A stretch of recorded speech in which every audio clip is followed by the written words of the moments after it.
ભ્રષ્ટાચાર ભાવ વધારાનું એક કારણ છે. શા માટે? કે ભ્રષ્ટાચાર કાળા નાણાંનું સર્જન કર્યું.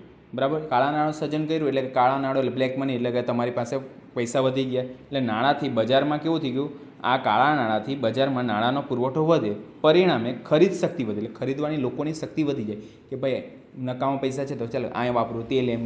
બરાબર, ખરીદ શક્તિ વધવાથી બજારમાં ચીજ વસ્તુઓ અને સેવાઓની માંગ વધે. બરાબર, માંગ વધવાની સાથે ચીજ વસ્તુ અને સેવાનો પુરવઠો માંગના પ્રમાણમાં વધી શકતો નથી. બાબત દરરોજના જેટલું ઉત્પાદન થતું એટલું જ થવાનું, અચાનક થોડું વધી જવાનું. બરાબર, એટલે બજારમાં માંગ વધે અને પુરવઠા વચ્ચે અસમતુલા સર્જાય. બરાબર, કે માંગ તો વધી પણ તેની સામે પહોંચી નથી વળવાતું. બરાબર, એટલે અર્થતંત્રમાં ચીજ વસ્તુઓ અને સેવાઓના કુલ પુરવઠા કરતાં તેની માંગ કુલ સતત વધ્યા કરે અને ચીજ વસ્તુઓની કિંમત એક સાથે ઉછાળ આવી જાય. બરાબર, કે મોંઘી વેચી દે પછી. બરાબર ને, આથી ભાવ સપાટી ઊંચે જાય. આથી કહી શકાય ભ્રષ્ટાચાર એ ભાવ વધારાનું મુખ્ય કારણ છે.